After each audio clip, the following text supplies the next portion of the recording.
السلام عليكم ورحمة الله وبركاته. ازيكم عاملين ايه؟ لو مهتم بالجديد والمفيد في عالم التطبيقات اشترك في القناة وفعل زر الجرس عشان يوصلك كل ما هو جديد ومفيد في عالم التطبيقات. في القناة عندي اقدر افك التطبيقات الحديثة اللي بتسهل عليك حياتك اليومية والتطبيقات الفيك وكمان التطبيقات الهاكر. النهارده ان شاء الله مع شرح تطبيق جديد واسمه جيت تو هوليداي اند فلايتس. التطبيق ده مساحته 35 ميجا، حمله اكتر من مليون شخص. التطبيق ده تطبيق خاص بالرحلات وبالطيران وبحجز السفر وحجز الفنادق.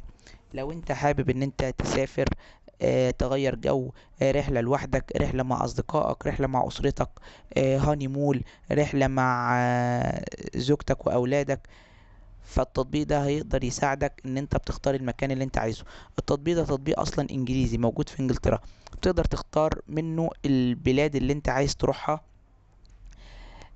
حابب تروح تقضي اجازة على البحر، حابب تقضي اجازة في الطبيعة، في بعيد عن الجو بتاع الشغل، حابب تقضي اجازة او رحلة سياحية، رحلة علاجية، رحلة تتمتع بيها بالاثار وبالمتاحف، رحلة تتمتع بيها بالمناطق العلاجية، زي المناطق اللي بيكون فيها المياه الجوفية والمياه المالحة والرمال المفيدة اللي هي بتكون الناس بتنزل جواها علشان تشفى من أي أمراض.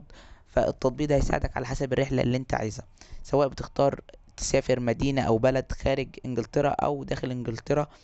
بتقدر تختار المدينة وتقدر تختار الفندق اللي انت هتنزل فيه، سواء فندق 3 نجوم 5 نجوم 7 نجوم، وتشوف الاسعار وتقارن الاسعار بتاع الفنادق وتشوف اسعار الفنادق هتكون شامله ايه. شامله وجبات الفطار، فطار وغدا، فطار وغدا وعشاء، اوبن بوفيه. الفندق هيكون فيه مميزات ايه، يعني مثلا في اكوا بارك للاطفال، في جاكوزي وسبا وجيم وحمام سباحه، ولا ما فيهوش الحاجات دي.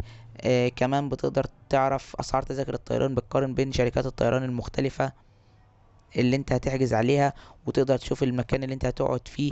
هتقعد في الايكونومي، في الفيرست كلاس، في البيزنس كلاس. كمان بتقدر تشوف اسعار الوزن اللي انت هتاخده معاك، يعني بيكون ليك وزن معين على الطيارة. لو زودت عن الوزن ده بتدفع عليه فلوس زيادة، فانت بتشوف الوزن المتاح او الفري، ولو خدت وزن زيادة هتدفع عليه مبلغ قد ايه. طبعا بيختلف من شركة طيران لاخرى. كل ده بتقدر تعرفه وبتقدر تستمتع بيه من خلال التطبيق ده. بس كده يعتبر ابسط شرح للتطبيق بالنسبة لمميزات التطبيق. بالنسبة لعيوب التطبيق، التطبيق بيتضمن اعلانات وبيطلب منك الاشتراك وشراء التطبيق، بالاضافة لان التطبيق بيكون باللغة الانجليزية ومفهوش لغة عربية.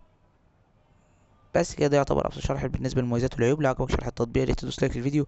لو عايز شرح تطبيق معين يا ريت تكتب لي في الكومنت لو شفت ميزه او عيب للتطبيق، فاي تحت اسم تحت القادمه اكتبها في تعليقات الفيديو. شكرا، سلام عليكم.